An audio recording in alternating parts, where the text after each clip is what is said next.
Hello friends, मैं हरिम प्रताप सिंह आप सभी लोगों का अपने इस एजुकेशन चैनल पर स्वागत करता हूं। फ्रेंड्स, आज हम लोग इस वीडियो में प्रवक्ता परीक्षा जो होने वाली है उसके अंतर्गत हम लोग अर्थशास्त्र से संबंधित प्रश्नों के एक प्रैक्टिस सेट को स्टडी करेंगे। मैंने कुछ प्रश्नों की श्रृंखला को लिया है। हम लोग उस प्रश्न को सॉल्व करेंगे और उस प्रश्न से संबंधित जितने भी फैक्ट्स हैं जिनसे प्रश्न बन सकते हैं उन सारी चीज़ों पर हम लोग जो है प्रकाश डालेंगे, उसको समझेंगे।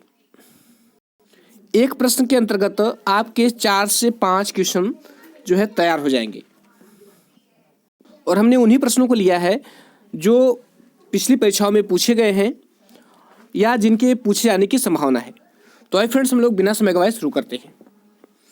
देखिए, यहाँ पर फर्स्ट क्वेश्चन दिया है कि जब किसी कर का कराधान एवं करापात एक ही व्यक्ति पर होता है तो वह कहलाता है प्रत्यक्ष कर कहलाता है, अप्रत्यक्ष कर कहलाता है, केंद्रीय कर कहलाता है कि राज्य कर कहलाता है।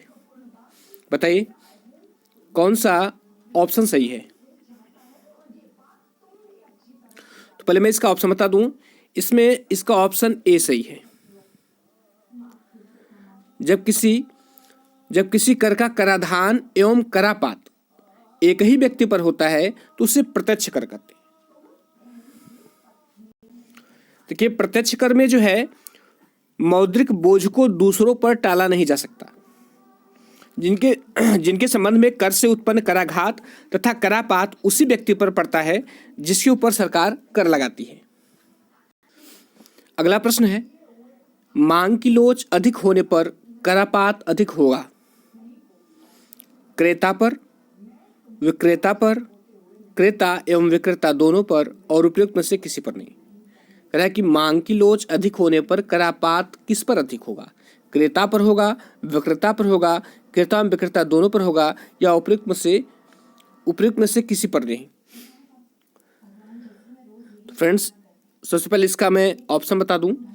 आंसर, मांग की लोच अधिक होने पर करापात तो विक्रेता पर अधिक होगा।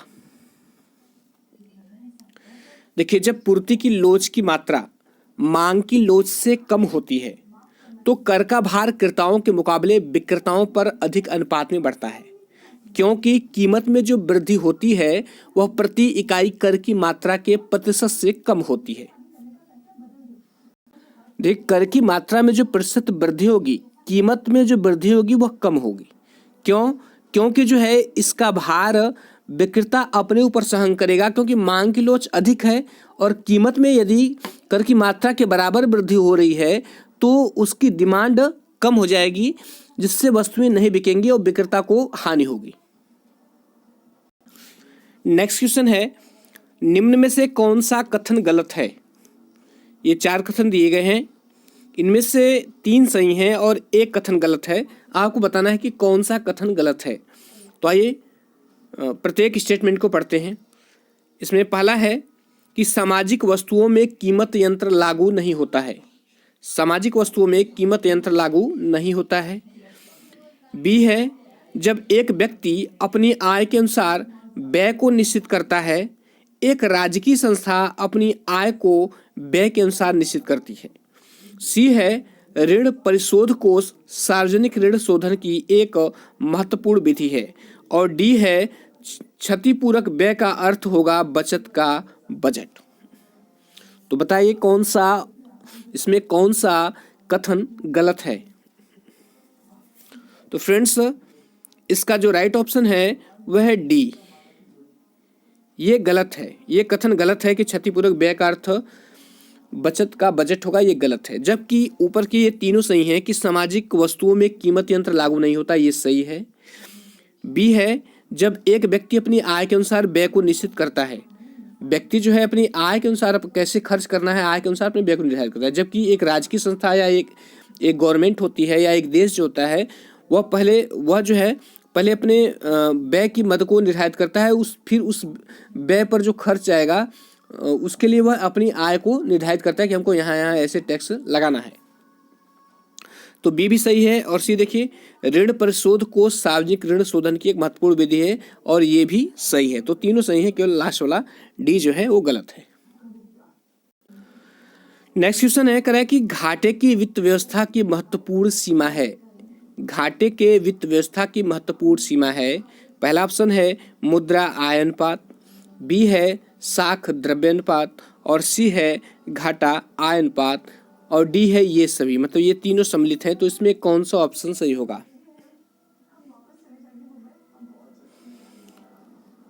तो फ्रेंड्स, घाटे की वित्त व्यवस्था की महत्वपूर्ण सीमा इसमें तीनों सम्मिलित हैं। मुद्रा आय अनुपात भी है, साख द्रव्य अनुपात भी है, और घाटा आय अनुपात है। तो इसमें डी में जो है ये सभी सम्मिलित हैं। नेक्स्ट क्वेश्चन है, कह रहा है कि भारत में संघीय वित्त व्यवस्था के विकास क्रम में निम्नलिखित व्यवस्थाओं में से ऑटोनोमियर award, Deshmukh award, Gadgil award और वित्त आयोग। कह रहा है कि भारतीय संघ में वित्त व्यवस्था के विकास क्रम में निम्नलिखित व्यवस्थाओं में से सर्वाधिक लाभ भारतीय संघ को किस व्यवस्था से प्राप्त हुआ? ऑटोनोमियर अवार्ड से, देशमुख अवार्ड से, गाडगिल अवार्ड से और वित्त आयोग से। फ्रेंड्स, पहले इसका राइट ऑप्शन बता दो। इसका राइट ऑप्शन है वित्त आयोग। भारत में संघीय वित्त व्यवस्था के विकास क्रम में वित्त आयोग से सर्वाधिक लाभ भारतीय संघ को प्राप्त हुआ। देखिए, केंद्र तथा राज्यों के बीच वित्तीय साधनों का बंटवारा अत्यधिक महत्वपूर्ण है, क्योंकि आयकर की प्राप्तियों का केंद्र और राज्यों के बीच अनिवार्य रूप से विभाजन, उत्पादन शुल्कों का वैकल्पिक अथवा ऐच्छिक बंटवारा तथा केंद्र द्वारा राज्यों को दिए जाने वाले अनुदान ऐसे प्रश्न थे जिनके निपटारे के लिए संविधान की धारा 280 में यह प्रावधान किया गया कि एक वित्त आयोग का गठन किया जाए, जो संविधान लागू होने के 2 वर्ष के भीतर ही या उसके पश्चात 5 वर्ष की समाप्ति पर या उसके पूर्व राष्ट्रपति वित्त आयोग की नियुक्ति करेंगे। अब तक 15 वित्त आयोग का गठन राष्ट्रपति द्वारा किया जा चुका है। नेक्स्ट क्वेश्चन है कि निम्नलिखित करों में से कौन सा एक कर केंद्र द्वारा राज्य सरकारों के साथ बांटा जाता है? कह रहा है कि निम्नलिखित करों में से कौन सा एक कर केंद्र द्वारा राज्य सरकारों के साथ बांटा जाता है?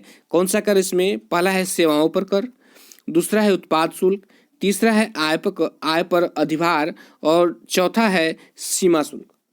बताइए कौन सा ऐसा कर है जो केंद्र द्वारा राज्य सरकारों के साथ बांटा जाता है? तो इसका राइट ऑप्शन है उत्पादन शुल्क। ये उत्पाद शुल्क है।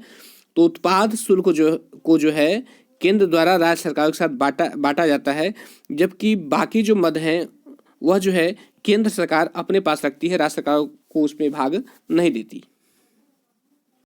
नेक्स्ट क्वेश्चन है, कह रहा है कि प्रथम वित्त आयोग का गठन किया गया। प्रथम वित्त आयोग का गठन कब किया गया? वर्ष 1951 में, वर्ष 1952 में, वर्ष 1954 में और वर्ष 1950 में। तो कौन सा ऑप्शन सही है?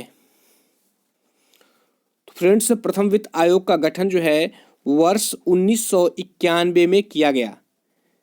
वर्ष 1991 में किया गया। और प्रथम वित्त आयोग के जो अध्यक्ष थे वह थे केसी नियोगी। कौन थे?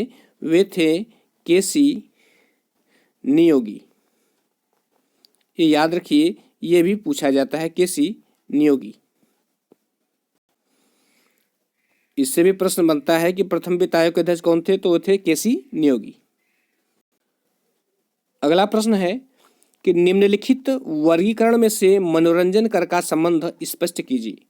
निम्नलिखित वर्गीकरण में से मनोरंजन कर का संबंध स्पष्ट कीजिए। पहला है ऑप्शन है केंद्र सरकार का प्रत्यक्ष आय स्रोत, केंद्र सरकार का अप्रत्यक्ष आय स्रोत, राज्य सरकार का प्रत्यक्ष आय स्रोत और राज्य सरकार का अप्रत्यक्ष आय स्रोत। देखिए, प्रांतीय सरकारों भारतीय सरकार के अधिनियम 1919 और 1935 के अधीन इस प्रकार के कर लगाने का अधिकार रखती है। प्रांतीय सरकार जो है या जो राज्य सरकार है वो भारतीय सरकार के अधिनियम 1919 और 1935 के अधीन जो है इस प्रकार के कर लगाने का अधिकार रखती है। यह कर जो है टिकट के मूल्य पर, मनोरंजन के स्थान पर जैसे theatre, cinema, circus, race course, खेलों आदि में लगाया जाता है। इस प्रकार इसका बोझ अंततः उपभोक्ता पर पड़ता है। इसलिए मनोरंजन कर राज्य सरकार का अप्रत्यक्ष आय का स्रोत है।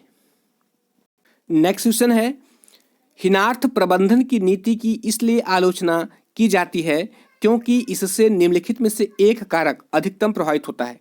हिनार्थ प्रबंधन की नीति की इसलिए आलोचना की जाती है क्योंकि इससे निम्नलिखित में से एक कारक अधिकतम प्रभावित होता है।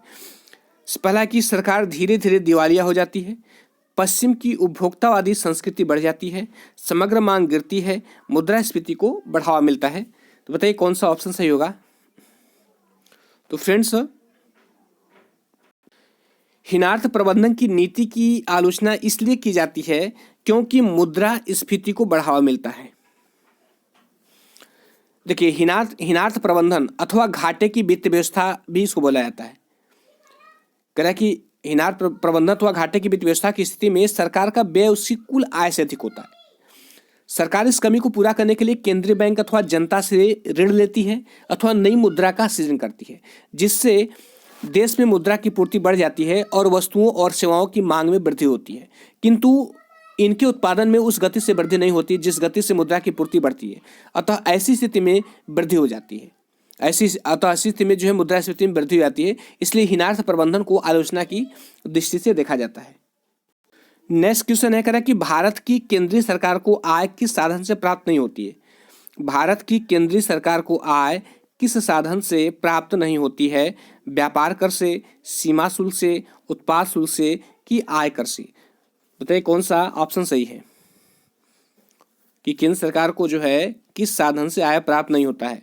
तो फ्रेंड्स, इसका राइट ऑप्शन है कि केंद्र सरकार को जो है व्यापार कर से आय प्राप्त नहीं होता, जबकि सीमा शुल्क, आय कर और उत्पाद शुल्क से यह जो है इससे जो प्राप्त जो मुद्रा प्राप्त होती है या जो आय प्राप्त होती है उससे केंद्र सरकार अपने पास रखता है, जबकि ये जो है व्यापार कर राज्य सरकार का विषय है।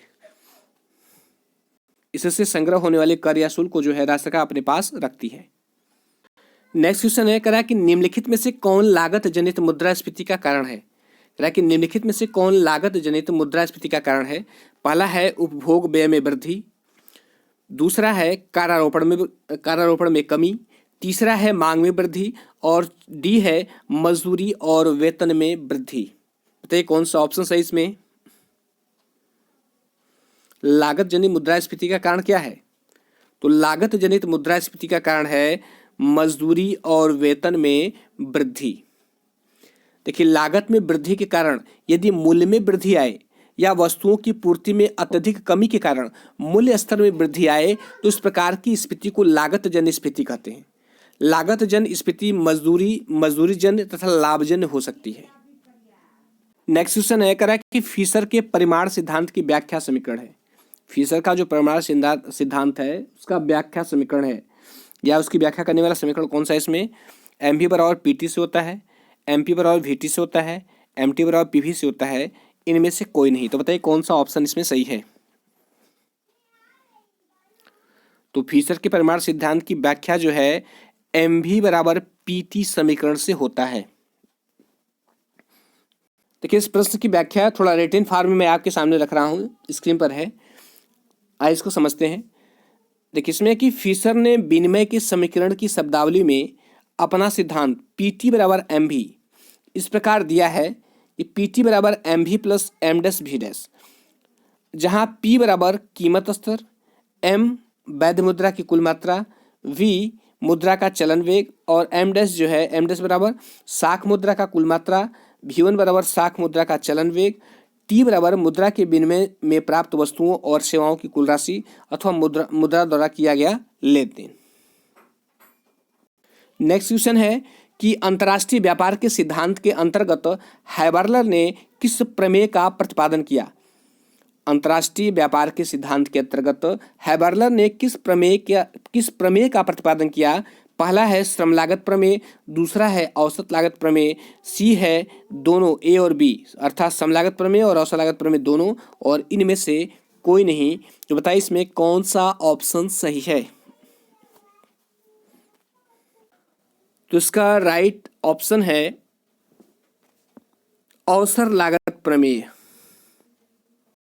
अंतर्राष्ट्रीय व्यापार के सिद्धांत के अंतर्गत हैबर्लर ने औसत लागत प्रमेय का प्रतिपादन किया। देखिए, हैबर्लर का जो औसत लागत सिद्धांत है वह यह बताता है कि कोई देश वस्तु X अथवा वस्तु Y का उत्पादन कर सकता है तो X वस्तु की औसत लागत दूसरी वस्तु Y की उस मात्रा के बराबर होगी जो वस्तु X की एक अतिरिक्त इकाई प्राप्त करने के लिए छोड़नी पड़ेगी। ध्यान सुनिएगा, हाइबरलर का औसत लागत सिद्धांत बताता है कि कोई देश जो है वस्तु x अथवा y का उत्पादन कर सकता है, तो x वस्तु की औसत लागत दूसरी वस्तु y की उस मात्रा के बराबर होगी जो वस्तु x की एक अतिरिक्त इकाई प्राप्त करने के लिए छोड़नी पड़ेगी। इस प्रकार दोनों वस्तुओं की परस्पर विनिमय दर उनकी औसत लागतों के रूप में व्यक्त की जाती है। नेक्स्ट क्वेश्चन है कि एडम स्मिथ तथा रिकार्डो दोनों ने अपने अंतर्राष्ट्रीय व्यापार के सिद्धांत के विश्लेषण में किसको आधार बनाया है। फिर से देखिए, प्रश्न करा है कि एडम स्मिथ तथा रिकार्डो दोनों ने अपने अंतर्राष्ट्रीय व्यापार के सिद्धांत के विश्लेषण में किसको आधार बनाया है।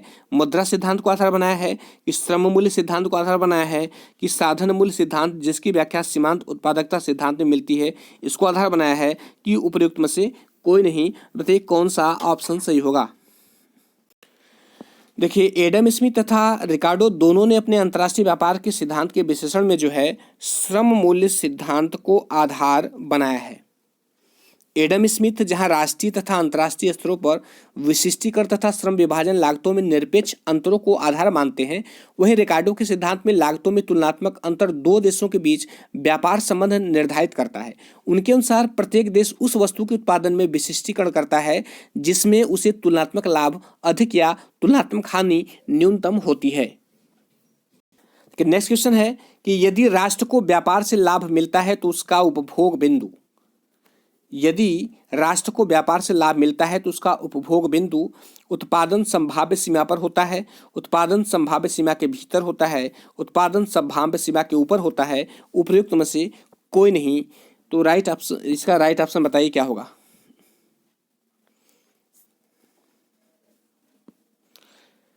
देखिए, यदि राष्ट्र को व्यापार से लाभ मिलता है तो उसका उपभोग बिंदु जो है यह उत्पादन संभाव्य सीमा के ऊपर होता है। देखिए, उत्पादन संभावना का क्षेत्र AF है, A से लेकर AF है, ये जो है उत्पादन संभावना का क्षेत्र है। जहां अंतर्राष्ट्रीय व्यापार शर्तों की AA रेखा है, ध्यान सुनिएगा, यह जो है अंतर्राष्ट्रीय व्यापार शर्तों की ये रेखा है, कौन सी रेखा है, AA रेखा। यह जो है बिंदु E पर स्पर्श करती है। कहाँ स्पर्श करती है, यह बिंदु E पर स्पर्श करती है। देश A वस्तु X की, देश A जो है वस्तु करा कि वस्तु A वस्तु की X, देश A जो है वस्तु X की OX मात्रा का उत्पादन करती है और वस्तु Y का OY मात्रा का उत्पादन करती है। इसका उपभोग बिंदु C पर है। कहाँ पर है, इसका उपभोग बिंदु जो है ये C पर है, जिसके परिणाम स्वरूप यह X की DC मात्रा का आयात, यह X की जो है कितनी मात्रा का आयात करेगा, DC मात्रा का आयात करेगा, और वस्तु Y की DE मात्रा का निर्यात करेगा। कितना, वस्तु Y की जो है DE मात्रा का निर्यात करेगा, क्योंकि C बिंदु उत्पादन संभावना वक्र से बाहर है। क्योंकि ये जो बिंदु C है यह जो है उत्पादन संभावना वक्र यहाँ है, इससे जो है यह बाहर है, इसलिए इस देश को दूसरे देश के साथ व्यापार करने से लाभ होता है। नेक्स्ट क्वेश्चन है कि निम्नलिखित में से कौन नीति उपाय आयात की भौतिक मात्रा को प्रत्यक्ष रूप से नियंत्रित करता है। निम्नलिखित में से कौन नीति उपाय आयात की भौतिक मात्रा को प्रत्यक्ष रूप से नियंत्रित करता है। पहला है कोटा, दूसरा है अनुदान, तीसरा है प्रशुल्क और चौथा है इनमें से कोई नहीं। बताइए इसमें कौन सा ऑप्शन सही होगा। तो फ्रेंड्स, पहले मैं इसका ऑप्शन बता दूं कि जो कोटा की नीति है, कोटा की नीति का उपाय जो है आयात की भौतिक मात्रा को प्रत्यक्ष रूप से नियंत्रित करता है। देखिए, आयात कोटा के अंतर्गत प्रायः एक वर्ष के समय के दौरान मूल्य अथवा परिमाण में एक वस्तु की स्थिर मात्रा को देश के अंदर आयात करने की आज्ञा दी जाती है। अर्थात आयातकर्ताओं द्वारा एक विशेष वस्तु के आयात को खरीदने के लिए सरकार उन्हें सीमित मात्रा में विदेशी विनिमय प्रदान करके आयात के मूल्य को सीमित कर सकती है। नेक्स्ट क्वेश्चन है कह रहा है कि निम्नलिखित में से कौन एक कथन सही है। WTO राष्ट्रीय मुद्रा कोष का अंग है, WTO संयुक्त राष्ट्र संघ का अंग है, WTO एक अमेरिकी व्यापार संगठन है और WTO एक संगठन है जिसे गैट के सदस्यों ने बनाया था। तो फ्रेंड्स, इसके संबंध में ये डी ऑप्शन सही है। WTO एक संगठन है जिसे गैट के सदस्यों ने बनाया था, और ये बाकी तीनों जो हैं, ये बाकी तीनों गलत हैं। नेक्स्ट प्रश्न देखिए, कह रहा है कि कथन में क्या लिखा गया है कि व्यापार की शर्त उस समय अनुकूल होती है जब उसके आयातों के मूल्य की तुलना में उसके निर्यातों का मूल्य अधिक होता है, लेकिन जब आयातों के मूल्य अधिक हो जाते हैं तो निर्यातों की तुलना में व्यापार शर्त प्रतिकूल हो जाती है। अब ये कथन है, नीचे देखिए कारण दिया गया है, क्या ये सही है कि नहीं है, इसको देखना है कि व्यापार की शर्त की प्रतिकूलता को नियंत्रित करने के लिए प्रशुल्क प्रभार का प्रयोग किया जाता है, जिससे आयातित वस्तु का मूल्य बढ़ जाता है और आयात में कमी उत्पन्न होती है। अब सही उत्तर कूट में इसका चयन करना है। ऑप्शन फर्स्ट है कि अ तथा ब दोनों कथन सत्य हैं परंतु असमर्थन करता है ब का। बी है अ तथा ब दोनों कथन असत्य हैं परंतु अ कथन ब के विपरीत है। सी है अ तथा ब दोनों कथन सत्य हैं परंतु ब को समर्थन प्रदान नहीं करता। डी है अ तथा ब दोनों कथन असत्य हैं परंतु अ ब को समर्थन प्रदान करता है। तो बताइए कौन सा ऑप्शन सही है। फ्रेंड्स, इसमें ये सही रहेगा, अ तथा ब दोनों कथन सही है और परंतु अ समर्थन करता है किसका, ब का। देखिए, व्यापार की शर्तें उस दर को बताती हैं जिस दर पर एक देश की वस्तुओं का दूसरे देश की वस्तुओं से विनिमय होता है। जब किसी देश की आयात कीमतों के सापेक्ष उस देश की निर्यात कीमतें बढ़ती हैं तो उसे अनुकूल व्यापार की शर्तें कहा जाता है, और इसके विपरीत जब निर्यात की तुलना में आयात मूल्य अधिक होते हैं तो इसे प्रतिकूल व्यापार की शर्तें कहा जाता है। प्रतिकूल व्यापार शर्तों को नियंत्रित करने के लिए आयात प्रशुल्क लगाया जाता है, जिससे इस देश की व्यापार शर्त बेहतर होती है। नेक्स्ट क्वेश्चन है कि अंतर्राष्ट्रीय मुद्रा कोष अपने सदस्य देशों को ऋण प्रदान करता है। अंतर्राष्ट्रीय मुद्रा कोष अपने सदस्य देशों को ऋण प्रदान करता है। ऑप्शन ए है दीर्घकालीन निवेश के लिए, ऑप्शन बी है भारी उद्योगों की स्थापना के लिए, ऑप्शन सी है भुगतान संतुलन के घाटे को कम करने के लिए, और ऑप्शन डी है देश में आधारभूत सुविधाओं के निर्माण के लिए। तो बताइए इसमें कौन सा ऑप्शन सही है।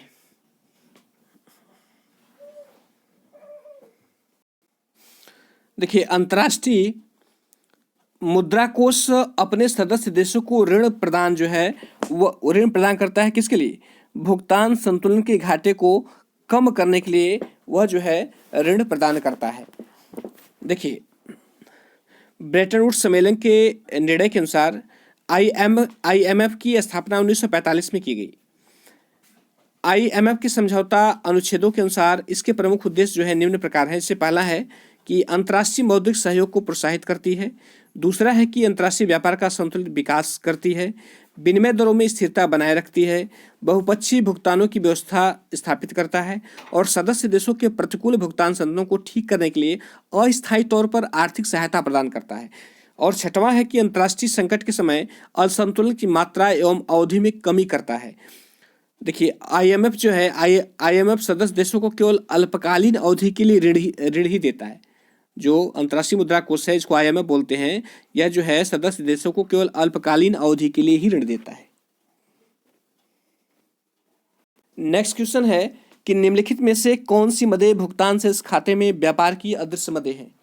निम्नलिखित में से कौन सी मदें भुगतान से इस खाते में व्यापार की अदृश्य मदें हैं। जैसे ऑप्शन ए है कि विदेश से प्राप्त लाभांश, विदेशी पर्यटकों से प्राप्त आय और विदेशियों को बीमा सेवाओं का विक्रय और विदेशियों की परिसंपत्ति का विक्रय। तो फ्रेंड्स, इसका राइट ऑप्शन जो होगा वह होगा सी, विदेशियों को बीमा सेवाओं का विक्रय। यह जो है भुगतान से इस खाते में व्यापार की अदृश्य मद है। देखिए, सेवाओं और हस्तांतरण भुगतान और प्राप्तियां अदृश्य मदें कहलाती हैं। ध्यान सुनिएगा, सेवाएं, हस्तांतरण भुगतान और प्राप्तियां जो हैं अदृश्य मदें कहलाती हैं। सेवाओं के लेन देन में यात्रा तथा परिवहन, विदेशी निवेशों पर आय तथा भुगतान आदि सम्मिलित रहते हैं। हस्तांतरण भुगतानों का संबंध उपहारों से, पेंशनों से, निजी प्रेषणों से, विदेशियों द्वारा विदेशों के व्यक्तियों तथा सरकारों से प्राप्त दान उपहारों से होता है। देखिए नेक्स्ट क्वेश्चन है कि निम्नलिखित में से किसे भुगतान संतुलन के दृश्य मदों में सम्मिलित किया जाता है। निम्नलिखित में से किसे भुगतान संतुलन के दृश्य मदों में सम्मिलित किया जाता है। पहला ऑप्शन है कि जहाजरानी सेवाओं से आय को, या वस्तुओं के निर्यात से आय को, या बीमा सेवाओं के लिए भुगतान, और डी है विदेश से निजी संप्रेषण। तो बताइए इसमें कौन सा ऑप्शन सही है। तो फ्रेंड्स जो है भुगतान संतुलन के दृश्य मदों में जो है इसमें सम्मिलित किया जाता है वस्तुओं के निर्यात से आय को। भुगतान संतुलन के दृश्य मदों में वस्तुओं के निर्यात से आय को सम्मिलित किया जाता है। नेक्स्ट क्वेश्चन है कि निम्नलिखित में से कौन किसी देश की व्यापार शर्तों को प्रभावित नहीं करता है। निम्नलिखित में से कौन किसी देश की व्यापार शर्तों को प्रभावित नहीं करता है। पहला है प्रशुल्क है, बी है अवमूल्यन है, सी है अधिमूल्यन है, और डी है स्थिर विनिमय दर। तो बताइए इसमें कौन सा ऑप्शन सही है। तो फ्रेंड्स किसी देश की व्यापार शर्तों को जो है स्थिर विनिमय दर प्रभावित नहीं करता, जबकि बाकी तीनों प्रभावित करते हैं। प्रशुल्क भी प्रभावित करता है, मूल्यन भी और अधिमूल्यन भी प्रभावित करता है। देखिए व्यापार शर्तों को प्रभावित करने वाले कारकों में देशों की मांग व पूर्ति होती है, प्रौद्योगिकी होता है, रुचियों में परिवर्तन होता है, प्रशुल्क होता है, अभ्यंश होता है, अवमूल्यन होता है। ये सभी जो है आर्थिक वृद्धि प्रभावित करते हैं, जबकि स्थिर विनिमय दरों के अंतर्गत सभी लेन देन उस विनिमय दर पर ही होते हैं जिससे मौद्रिक अधिकारी जैसे केंद्रीय बैंक है निर्धारित करता है। यह अधिकारी कानून बनाकर अथवा करेंसी बाजारों में हस्तक्षेप करके विनिमय की दर निश्चित कर सकता है। नेक्स्ट क्वेश्चन है कि शिशु का पालन करो, बालक की रक्षा करो और युवक को स्वतंत्र छोड़ दो। निम्नलिखित में से किस अर्थशास्त्री ने इस कथन को व्यक्त किया है। फ्रेंड्स इसको किसने व्यक्त किया था। क्योंकि ये बहुत ही महत्वपूर्ण प्रश्न है, कई बार परीक्षाओं में पूछा गया है, ये बहुत ही पॉपुलर प्रश्न है। ठीक है, तो इसमें कौन सा सही है। आर.ए. मस्ग्रेव ने किया था, कि वॉन वेरिंग ने किया था, कि डाल्टन ने किया था, कि इनमें से कोई नहीं। फ्रेंड्स इसका आंसर है कि इनमें से कोई नहीं। इसका ऑप्शन है कि इनमें से कोई नहीं। देखिए ये जो कथन है कि शिशु का पालन करो, बालक की रक्षा करो और युवक को स्वतंत्र छोड़ दो, ये कथन जो है ये फ्रेडरिक लिस्ट का एक महत्वपूर्ण कथन है। इस बात को जो है फ्रेडरिक लिस्ट ने कहा था, जबकि इसमें कोई भी ऐसा अर्थशास्त्री नहीं है। इसको किसने कहा था। फ्रेडरिक लिस्ट ने कहा था, ध्यान रखिएगा। देखिए नेक्स्ट क्वेश्चन है कि स्वस्फूर्ति अवस्था की शर्तें जिन्हें प्रोफेसर रोस्टो ने दिया है वह है। स्वस्फूर्ति अवस्था की शर्तें जिन्हें प्रोफेसर रोस्टो ने दिया है वह है कि उत्पादन निवेश दर में वृद्धि होगी, बी है अधिक वृद्धि दर के साथ एक या दो निर्मित क्षेत्र, सी है सामाजिक और संस्थागत संचालन परिवर्तन, और डी है उपयुक्त सभी। बताइए फ्रेंड्स इसमें कौन सा उत्तर सही होगा। तो फ्रेंड्स स्वस्फूर्ति अवस्था की शर्तें जिन्हें प्रोफेसर रोस्टो ने दिया है वह इसमें ऑप्शन डी सही है। ये भी सही है कि उत्पादन निवेश दर में वृद्धि होती है, अधिक वृद्धि दर के साथ एक या दो निर्मित क्षेत्र होता है, और सामाजिक और संस्थागत संरचना में परिवर्तन होता है। देखिए आत्मस्फूर्ति की अवस्था की चर्चा करते हुए रोस्टो ने यह प्रतिपादित किया कि यह अवस्था वह अवस्था है जबकि स्थिर समृद्धि की विरोधी परंपरागत तथा प्राचीन शक्तियाँ समाप्त हो जाती हैं, आर्थिक समृद्धि लाने वाली शक्तियाँ अधिक प्रबल हो जाती हैं। यह वह अवस्था होगी जबकि राष्ट्रीय आय 10% से अधिक विनियोजन हो, जबकि राष्ट्रीय आय में 10% से अधिक विनियोजन हो, एक या एक से अधिक अग्रगामी क्षेत्र की प्रगति हो, राजनीतिक सामाजिक तथा संस्थात्मक ढांचे या जिसे रोस्टो ने सांस्कृतिक प्रारूप कहा है उसमें परिवर्तन हो। तो स्टूडेंट्स ये रहा इसका लास्ट क्वेश्चन। इसी के साथ आज की जो प्रैक्टिस सेट 7 की श्रृंखला है ये समाप्त होती है, और आशा करता हूँ कि आपको समझ में आया होगा। और यदि अच्छा लगा हो तो लाइक सब्सक्राइब और शेयर करिए फ्रेंड्स। Thank you.